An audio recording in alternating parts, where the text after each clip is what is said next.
Good afternoon, everybody.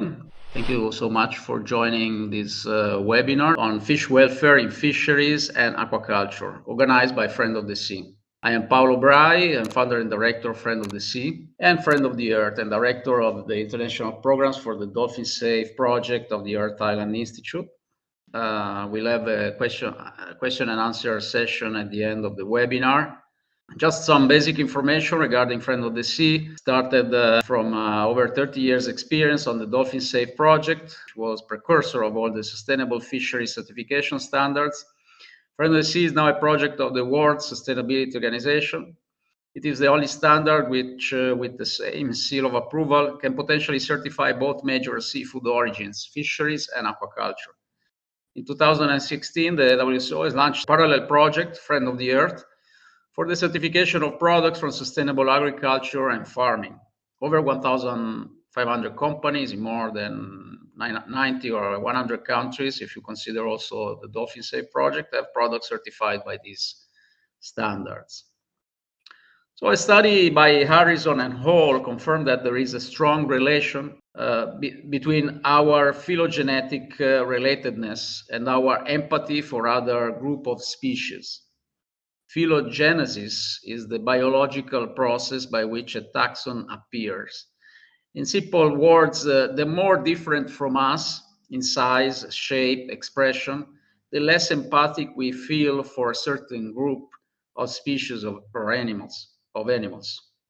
For this reason, fish are very low in our empathy scale, considered almost at the same level as invertebrates, insects, and so on. In fact, some aquatic species are invertebrates, such as crabs, lobsters, sea urchins, jellyfish.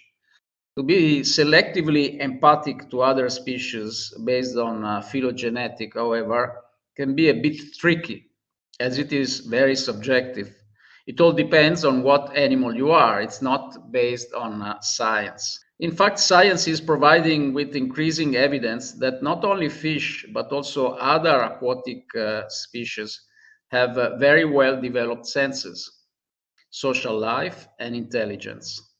A study titled Fish Intelligence, Sentience, and Ethics by Coulomb Brown sums up all available scientific evidence, and it explains how, for example, fish can see like or better than humans. Here is a comparison of what fish can actually see when compared to humans and other animals like cats, rats, flies, and mosquitoes. So they can see pretty well, as you can see. Fish also have a sense of smell, which is up to, in some cases, not all the fish, but it's up to 10,000 times better, in some cases, better performing than humans. For example, sharks can locate prey over hundreds of meters. They can hear a wider range of frequencies. They even have additional inputs, such as the lateral line, which gathers vibration information from all over the body and sends it to the brain via the inner ear to be processed. And of course, these capacities varies in terms of its performance from species to species among the fish. Some fish are electrogenic. They produce electricity, and electroreceptive. They detect and respond to electricity. They can use the Earth's magnetic field to navigate. So there is increasing concern of the impact, for example, of a subsea power cable on their migratory patterns. So we can conclude that fish senses are, generally speaking, better developed than humans, or equal in some cases. Now that we learned that fish have the same sense, the same or even more and equal or even better senses than humans, let's see how they performed in experiments to verify their actual skills and capacity to feel pain. Well, science has provided evidence that fish can learn, and they can have long-term memory. For example, rainbow and zebrafish have proved to remember escape routes. They live in social groups where they teach skills to each other. Social traditions are, for example, thought to be responsible for the migration routes of several species of fish, including cod. Shifts in cod spawning grounds seem to be the result of the systematic removal of older, knowledgeable individuals by commercial fishing. Fish cooperate with different species. There is a very interesting video of cooperation between a grouper and a moray eel going hunting together. Other classical examples are those of cleaner Russell and its client. As you can see here, the story, the lovely story of the hunting together between the groupers and the moray. Fish can recognize humans as only goldfish owners know. And here there's a video, I'll try to show it to you, which proves this quite clearly. It's quite nice and fun. And you can see how the goldfish actually really enjoys meeting and staying with its owner, let's call it this way. And it goes back in the hand when it's cold. So it really shows that there is a certain level of pleasure in doing this. And also recognition of the human that is actually living with it. They recognize kins and self-recognize using both visual and chemical information. This was verified, among others, by means of an experiment with cleaner wrasse, which proved that they could recognize their own face, trying to clean their own neck from a dot of dye. They build complex nests and use tools. Sometimes, as in the case of the tilefish nests on the top left, they can be up to 1 meter high. And pufferfish, the image on the right, creates a real masterpiece. They use also tools. In fact, a number of species of wrasse use rocks to crush sea urchins or shells so as to access the meat inside. Last but not least, fish respond to pain.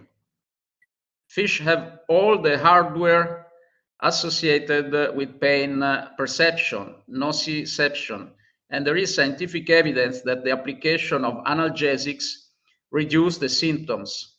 This was proved by several studies on several different species, such as trouts, goldfish, and more. By comparison with other groups of animals, science has already provided definitive evidence in this sense, at least when comparing the way that mammals and humans feel pain with the way fish do. Now that we understand that fish have well-developed senses, social life, and feel pain, in other words, they are sentient, should new fish welfare regulations be created? Fish and aquatic species in general are the most exploited worldwide. For example, an estimated 3 trillions of fish individuals are either farmed or caught every year. This is 1,000 times more individuals than mammals, cows, pigs, etc.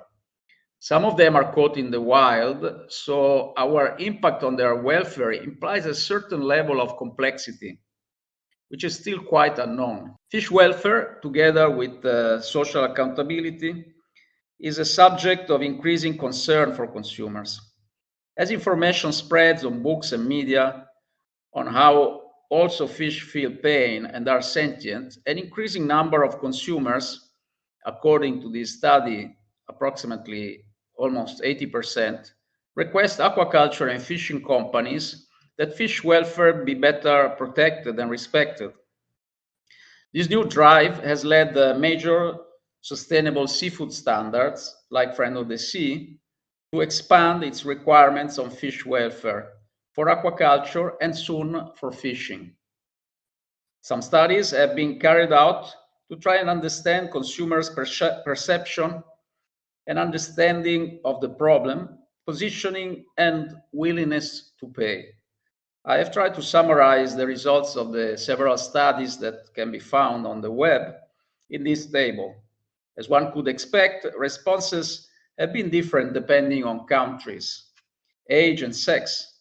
Willingness to pay for fish welfare is generally higher in countries like Norway, where consumers are particularly aware of the issue because of the strong presence of aquaculture activities.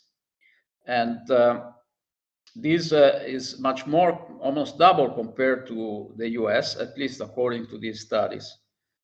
However, in general, at least 50% of consumers are willing to pay more or give preference to seafood certified for fish welfare.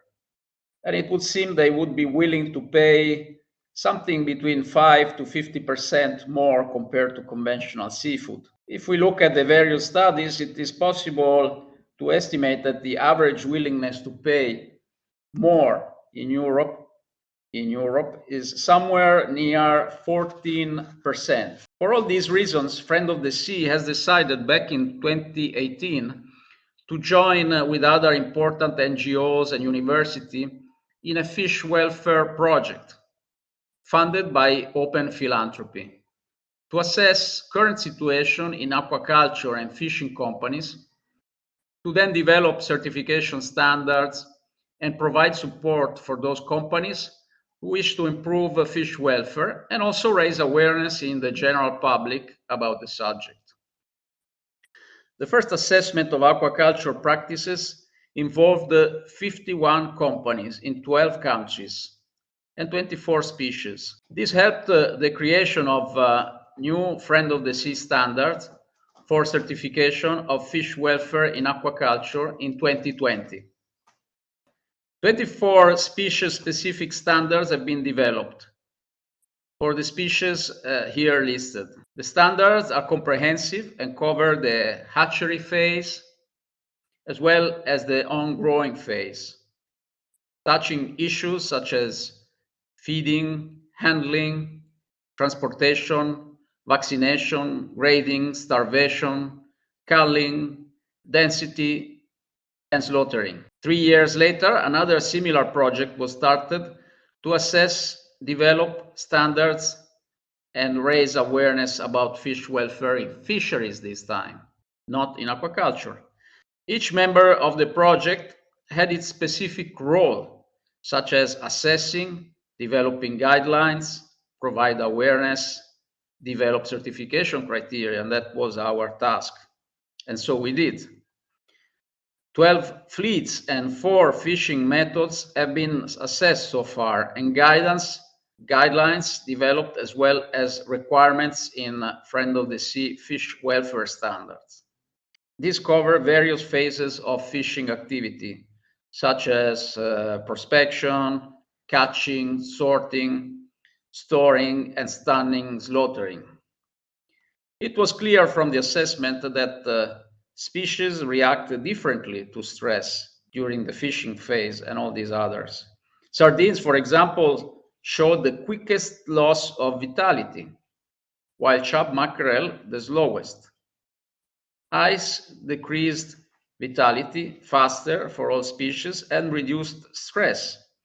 Time spent in the net during crowding before fish transfer has relevant impact on vitality and physiology. Several key points helped create the new Friend of the Sea standards, such as faster collection and pumping methods, reduce soaking times, avoid throwing the fish on board, reduce the handling time, reduce the sorting process, stun and slaughter as soon as possible, use of ice and mechanical stunning. The standards have already been applied during audit to 12 companies, 9 aquaculture and 3 fisheries, 7 in Italy and 5 in Albania, 21 species, 2 fishing methods.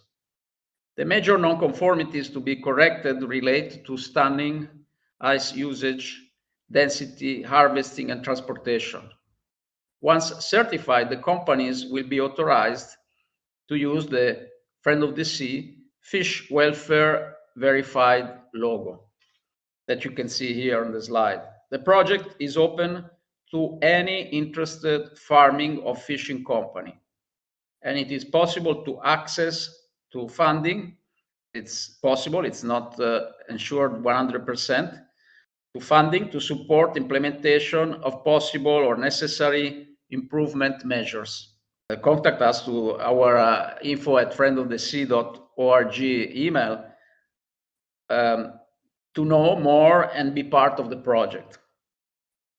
It is clear that fish welfare can imply some cost for the implementation of new measures, but several studies and the companies themselves have evidence that fish welfare improvement can also generate a positive economic return in terms of productivity and product quality, as well as consumers' willingness to pay more.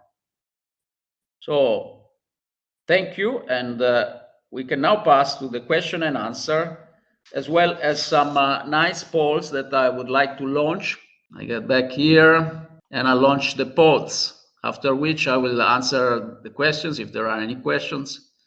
So the first poll is the following. Should fish welfare requirements, criteria, be included in a sustainability certification standard? In other words, is fish welfare part of the sustainability principle or fisheries, or it's something good, but to be placed somewhere else? We're very interested to understand this also for our future decisions. So I see that already several votes are, very clearly going for the yes, but okay, we'll look at them before we leave. Close that for now.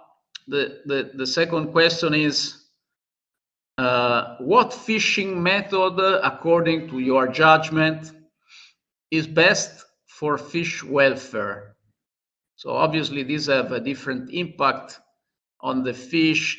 They suffer more or less, they stay in the water more or less, etc., etc. So if you are into fisheries, you know somehow the difference. Purseines are like round purses, which are used to catch tuna, anchovies, small pelagics. Gill nets are like nets, set nets.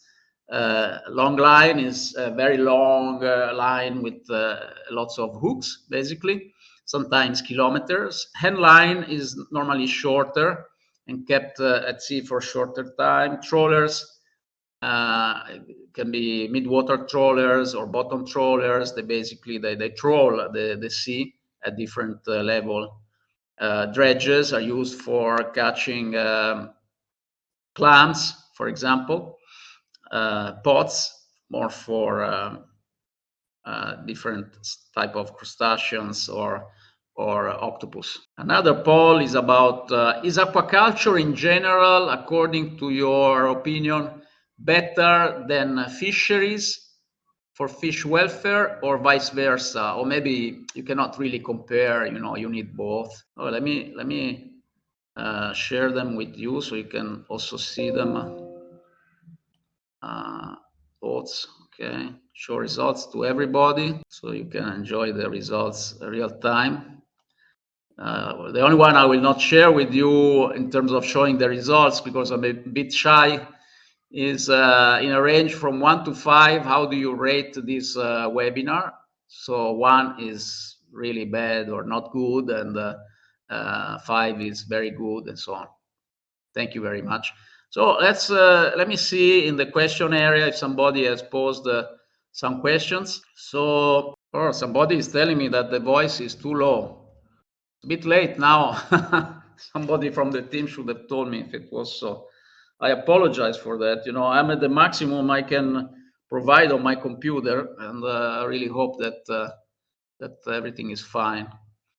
Okay, somebody is telling me that the slides are not changing, but I see from my team that shown me the slides, so it must have been a problem on your side, or maybe a momentary at the beginning. I really apologize. for any technical trouble, but apparently from the team they managed to see me. So, oh, you couldn't see the video. Okay, well, I'll send you the link to the video about these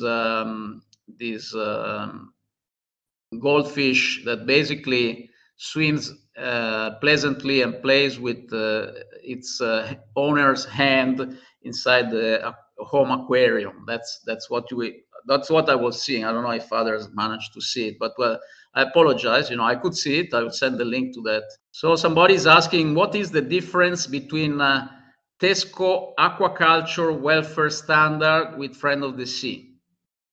Well, I admit I must apologize. We are not aware of the Tesco aquaculture welfare standard.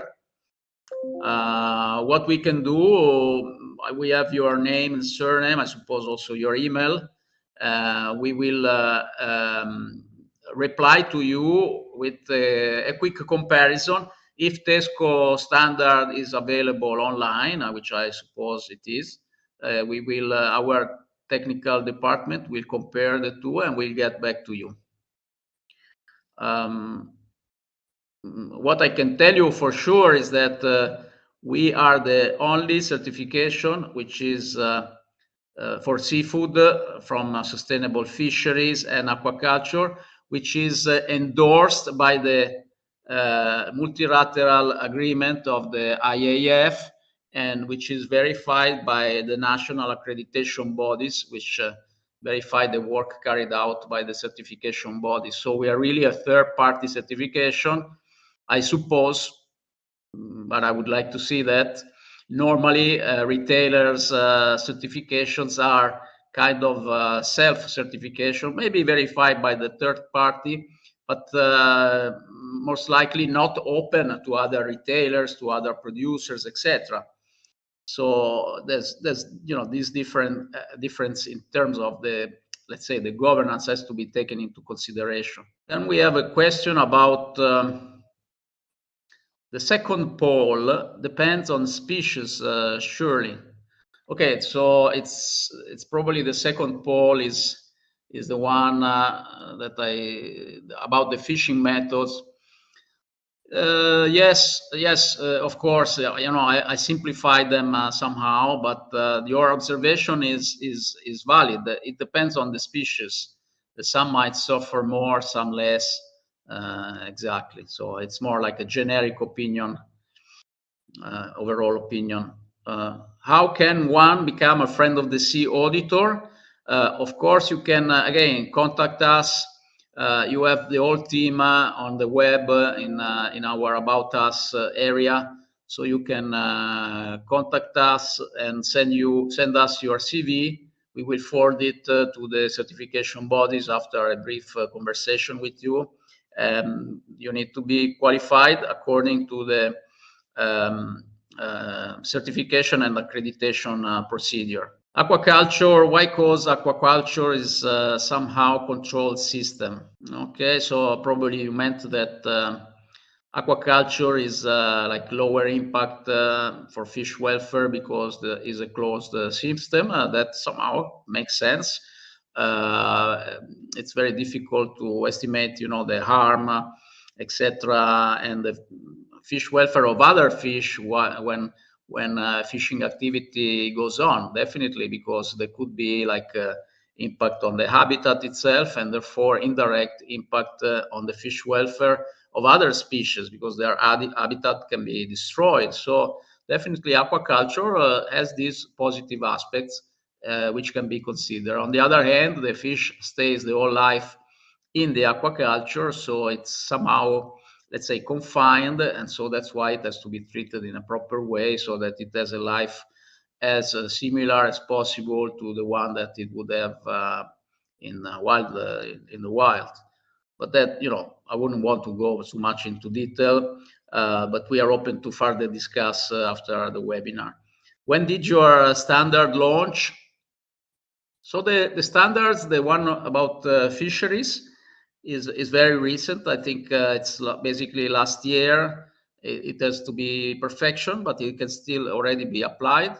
and the one for aquaculture, I think, is 2020.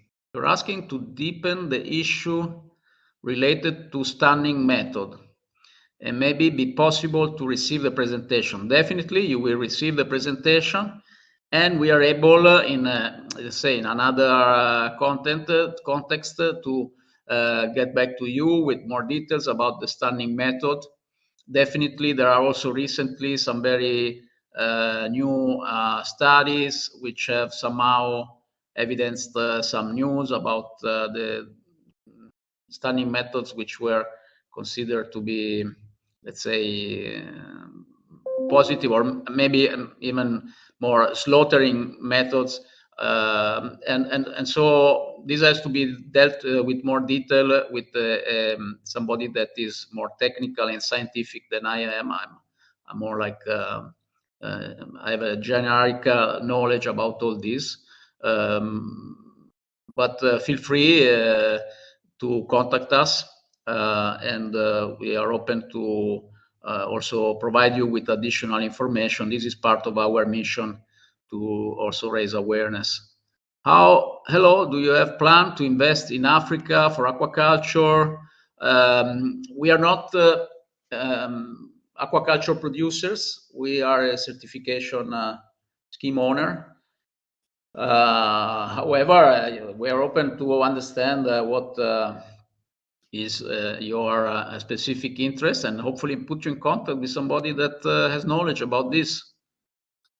So we have another question regarding Friend of the Sea certification. How often is monitoring conducted once the certification is obtained?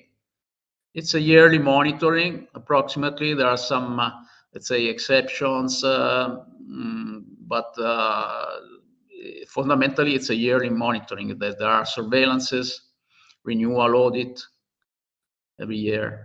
If monitoring reveals that the company no longer meets a requirement, is there a process for revoking the certification? Yes, definitely. And you can find it on our website under the FOS 001 certification and accreditation procedure. Okay, so somebody told me that the sound was good, that the slides were good. From when is your fish welfare label symbol on the market? So our focus is the Friend of the Sea logo, which is registered. We have created over time some additional labels to be used by the companies which obtain the Friend of the Sea certification, who wanted to highlight their compliance with a subset of the bigger standard requirements, such as protection of dolphins, respect for dolphins with the Dolphin Safe logo, Shark Safe, Turtle Safe. We have a logo for social accountability. We have one for fish welfare for those companies that want to undergo the assessment and are found to be compliant with the requirements. So as I was saying, the initial audits have been carried out in the past 12 months. Some companies still have to comply with they have to implement some corrective actions. And so the first products will come out in this first quarter of 2025 with the logo. Interviews were done also to fishermen, definitely during the fishing activity. The assessment on fisheries. As I was saying, the 12 fleets were assessed for generating then the requirements. And currently, three audits have been done at fisheries. What are the most effective indicators for assessing fish welfare in aquaculture? Well, I think somehow this was covered by my slides, and the indicators, basically what you're looking for is the requirements of our standards for fish welfare. So you can find this on our website. You can email us to info@friendofthesea.org, and we will send you all the welfare requirements if you cannot find them immediately on the web. Both those for aquaculture as well as those for fisheries. I mentioned some during my presentation, and they relate to density, slaughtering, stunning, feeding, the way of feeding, the water temperature, water quality, and so on. And also the providing of varied environment inside the aquaculture area, so that the fish can feel more comfortable. What is welfare in fish nutrition, please? And very interesting session. Thank you. Again, for more details, as you know, that I went as detailed as I could in my presentation. I think that if you need more information, we are very willing and interested to provide it to you. But it becomes, it gets a bit more complex, and I don't think everybody would be willing to listen. And we need to involve our technical department again. It was in part covered and mentioned in my presentation, but to go more in detail, we need to have like a video meeting and talk about it online, so we can provide you with additional information. How should the June Ocean Conference address overfishing and unsustainable practices?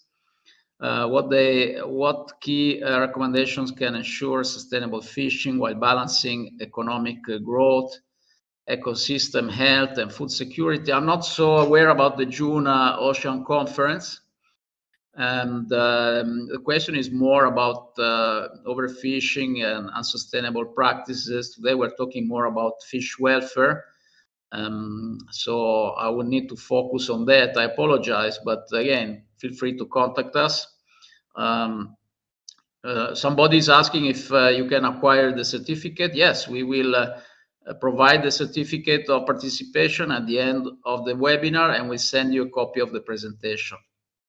What has been the response to the Friend of the Sea fish welfare standards so far? Let's say that in these last months, once we finalized all the standards, the response is growing, and this is shown by the number of companies which have opened up and requested us to audit.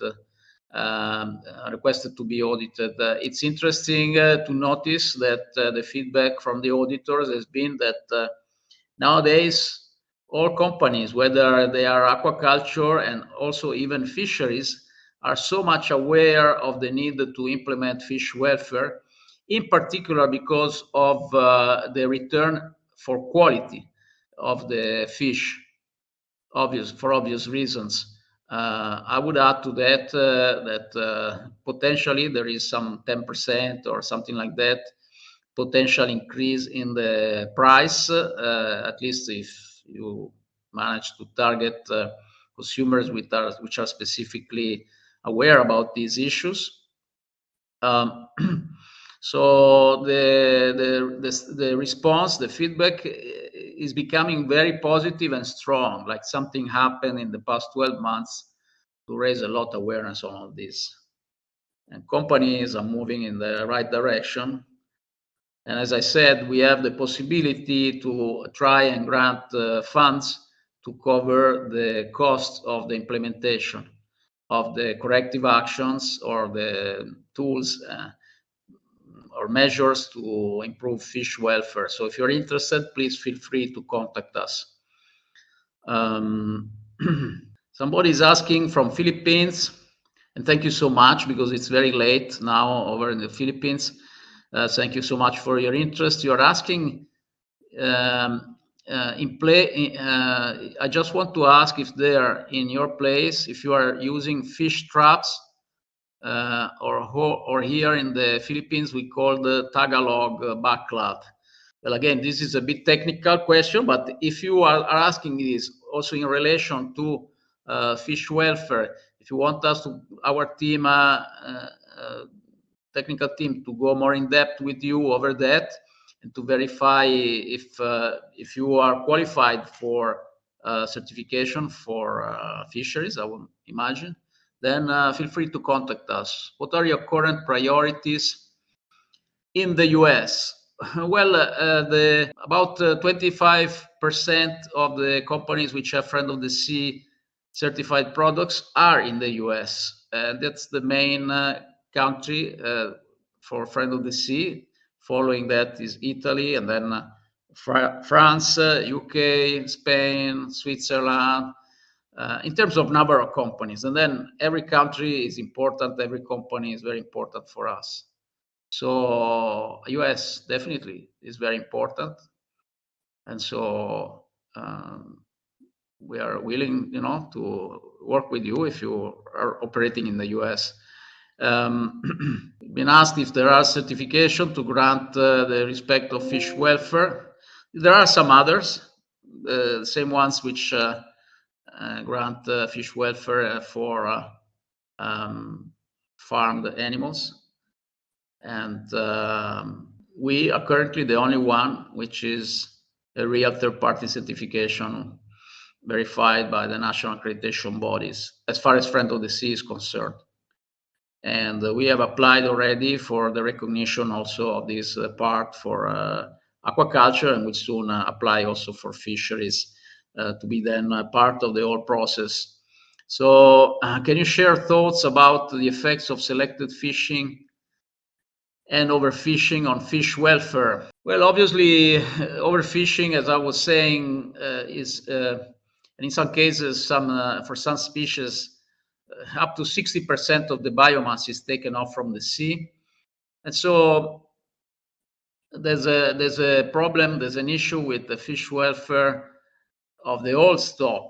And sometimes, as I was saying, there's an impact on the habitat. So there's an indirect impact also on other fish species which live out and in that habitat. So it's a very complex environment, the marine ecosystem. It's very difficult to summarize in a few words, but this is the concept. Yes, definitely there is an impact from fishing, which is not only the fish welfare of the target species, but also the bycaught, and also those which remain in the sea, but whose habitat, in terms of biomass, in terms of actual seabed habitat, and so on, has been impacted. Again, we should not demonize fisheries or any fishing method. They can all be carried out in a sustainable way, and we need together to improve. And that's why certifications are there, to motivate companies to implement measures to improve. Definitely, we'll send the presentation by email afterwards. How can we practically ensure the welfare of fish, sea bass, meager, sea bream, and amberjack, and minimize pain during recurrent operations such as sampling for weight and length measurements or changing the aquaculture net? Well, again, I'm not a technician. We can provide you with a specific answer on this. They are on the standards because there's a requirement of a certain time, maximum time during which the individual fish should stay out of the water for these recurrent operations that you're mentioning, sampling for weight, length measurement, or changing the aquaculture net. And of course, these differ from species to species. They are all on the standards. We can provide to you an answer, very specific and very fast by email, if you would be so kind to get back to us on email. Wow, so many questions. Oh, thank you for presentation. We know there are different pre-slaughter stunning methodologies, and most of them are in cold water fish species. Do you see any effective methodology for warm water carp species in Asian countries? Again, I'm sure our technicians can answer to you and help you in that. Different fish species have different criteria for certification. Yes, this is true. As we have different species in aquaculture, while in fishing, so in aquaculture we have 24 different species standards. In fishing, currently the standards are differentiating by fishing method. It might be that there will be specific recommendation depending on the species. How many employees are working in our organization? We're about 15 employees and maybe 15 or 20 external collaborators. Is it time for all certifiers of aquaculture to work together on welfare rather than multiple standards? Well, you know, somebody says that competition is good for improvement, maybe for keeping also the prices lower, etc. So there are some positive aspects. There are not so many certifications out there, and we are the only one which is really a third-party certification, with the exception of Global Gap, which follows the same process than we do. But for example, neither ASC or BAP are verified by the national accreditation bodies as a standard. So their certification bodies could be that they are verified for generic management system or product certification, but they're not verified as the BAP standard or as the AIC standard by the national accreditation bodies. So that's the difference. And so if you're looking for really reliable certification, there you are. I think you have the answer. So what's the world's leading farmed fish and why? Well, they are surely in the carp group, and in the carps because of the predominance of China. I've shown this in other presentations. Why we cannot compare the fisheries to aquaculture? Well, we can. It was just one of the options in the answers to the polls. We definitely can. Maybe we should. It's two ways of producing animal protein.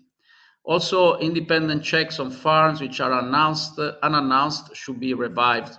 Well, we have a rule of 10%, I think, unannounced check per year. They have to be carried out by the certification bodies. The different advances, techniques that we can use in aquaculture, because here in the Philippines, we are not yet that advanced unlike other countries. Well, as I was saying, today is more specific about fish welfare, but we are here to help companies to improve their knowledge of measures to reduce their impact on the environment. So we'll be available, Bolivar, to if you write to us free of charge, we can provide you with some initial input and information and answers to your needs. And again, you know, I want to anticipate all of you will receive also a link to a Friend of the Sea expert interactive avatar, specifically trained on issues related to fish welfare in aquaculture and fisheries. So you will have fun asking questions and obtaining completely free of charge replies. So we'll send you that, you know, so look out for the emails where we will provide the certificate and everything. We'll get back to you with this, and we'd love to hear, you know, have your feedback. And this is particularly interesting also for small scale producers. I see today there are several who want to have some answers as your questions are hinting. So which countries are most interested in FOSS certification? I think already provided an answer. So USA, Italy, and France, UK, Spain, Switzerland, and then many others, for a total currently of 90 countries worldwide. Why is the Nile tilapia fish dominantly cultured in African countries? as compared to European countries? Well, the Nile tilapia from the Nile and from the lakes, the big lakes in Africa. Obviously, that's its origin, even though there's there are several stories, etc. But again, I wouldn't be able to provide you with a full answer to this, so we'll get back to you on email. I am from India. What is the future goals of the Friend of the Sea organization?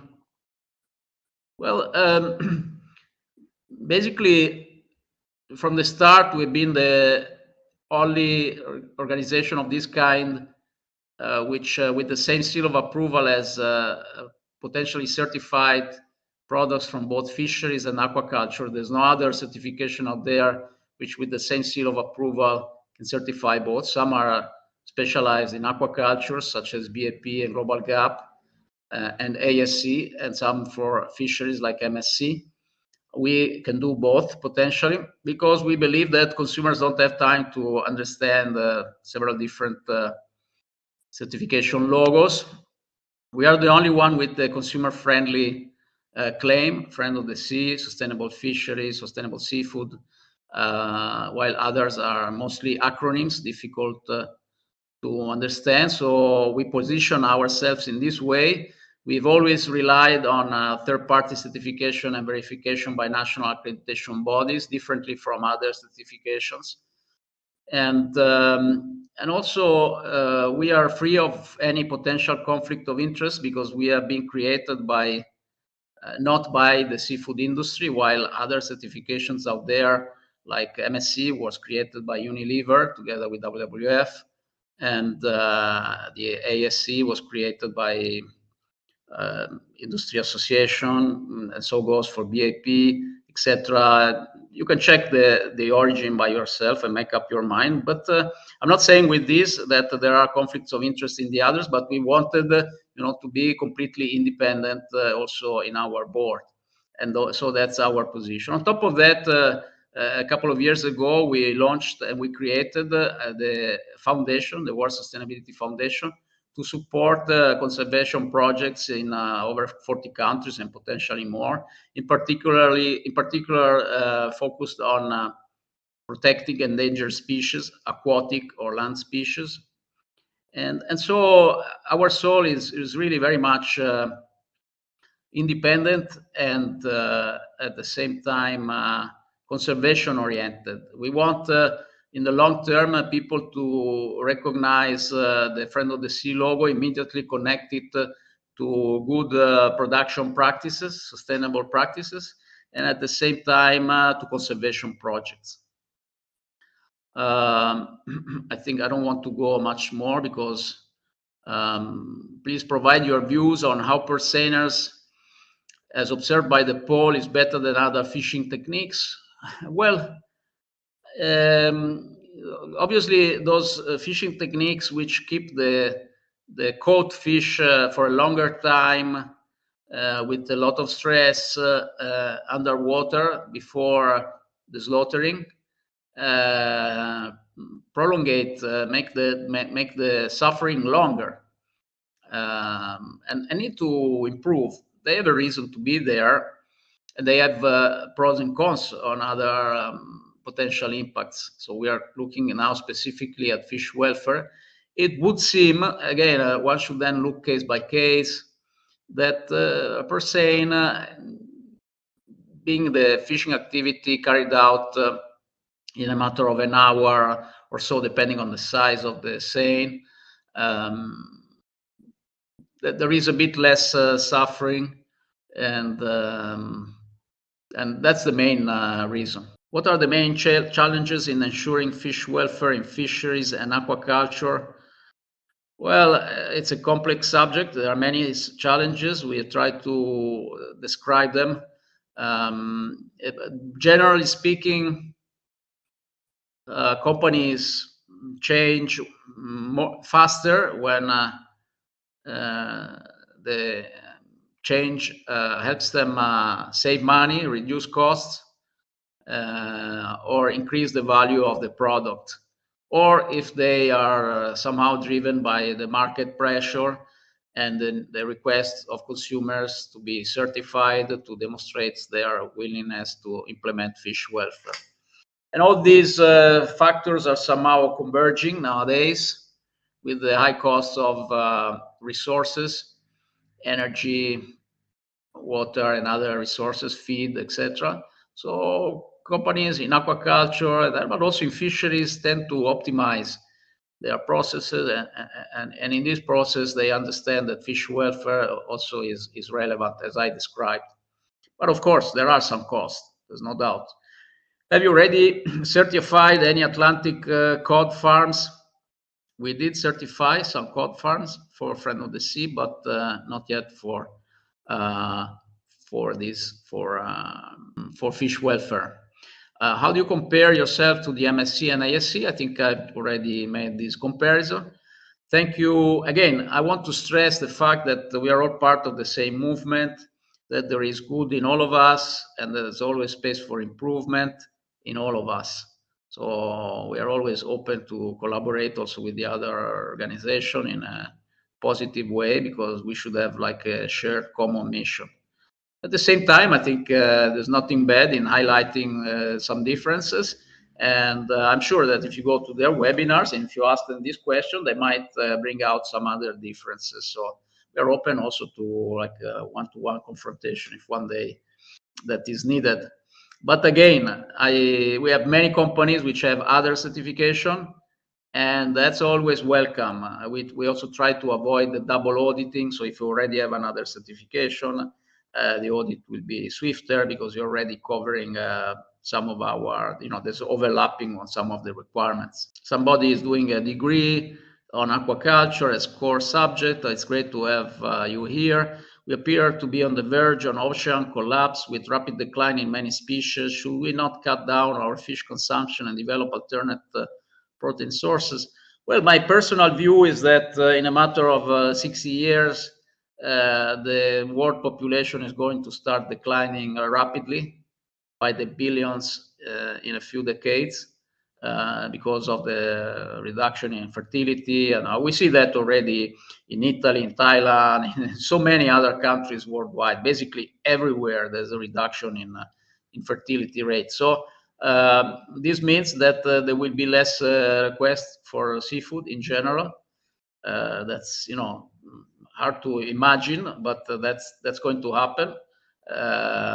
There should be more resources for everybody, and then in the meanwhile, the practices will improve. I mean, I'm seeing a dramatic change in the awareness in the industry since I started 30 years ago. So I'm rather optimistic, and we've seen dramatic positive changes. Still, there are huge problems that have to be tackled, extinctions which have to be avoided, habitats which need to be protected, not to generate damages which are then needing hundreds of years to be repaired. So let's join forces and work all of us together to tackle these issues. We are in Egypt, the first country in Africa in tilapia aquaculture and the 6th worldwide. We have a long time in its aquaculture and applied best management practice and improve it all the time. And it is dominant and very required fish in the market.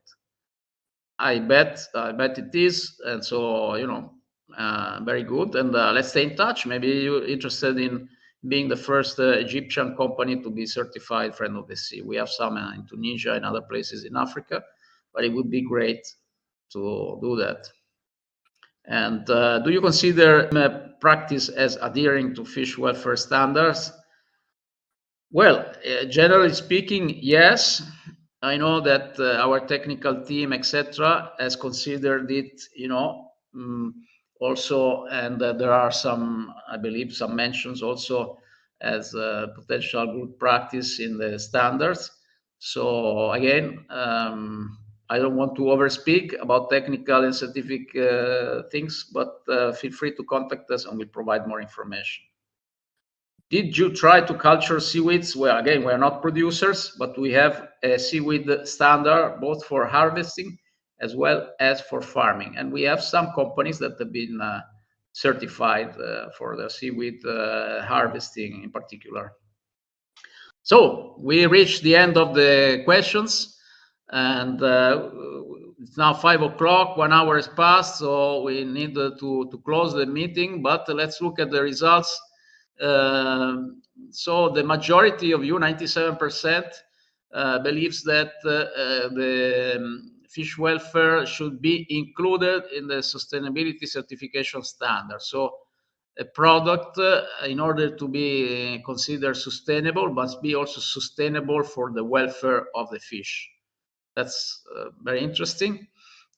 Okay, in terms of the best fishing method, the opinion is not so categoric. The top one is Sentience with 18 votes, and then there are two at the same level, Handline and Pots, followed by gill nets, long lines, and apparently the view is, but again, it's not friend of the sea opinion, it's a generic view, is that trawlers and dredges probably have not so good fish welfare as the other fishing methods. So let's work together to bring all of these to 100 one day. And the last poll is regarding what is better, aquaculture or fisheries for fish welfare. So slightly better aquaculture, 32%, and fishery only 22%, but there's a big part of you that believe that they cannot, or maybe they should not be compared. So that's really food for thought. So thank you so much. It was a pleasure to have you here. Apparently, we got 4.6 rating. That's very for this webinar. That's really a big satisfaction. I'm glad that you appreciated and enjoyed it. So with this, I say goodbye. See you to the next webinar. Tomorrow, we actually have a webinar on Friend of the Earth certification for sustainable agriculture and farming. I'm sure it's on our homepage. Check friendoftheearth.org if you are into that field. Feel free to be there, and see you tomorrow again. I think it's roughly at 4 o'clock. Okay. Thank you so much. Have a great day, and see you soon. We'll send you certificates. We'll send you the recording of the webinar, and we'll send you, all the relevant information. And let's stay in touch. Write us. Join the program. Thank you so much. Bye-bye. Help our planet with this first step. Follow Friend of the Sea and Friend of the Earth across our social media. Like this video and subscribe to our channel. Your follow and subscription helps us spread the sustainability message to everyone. Let's build a better world together as sustainable friends.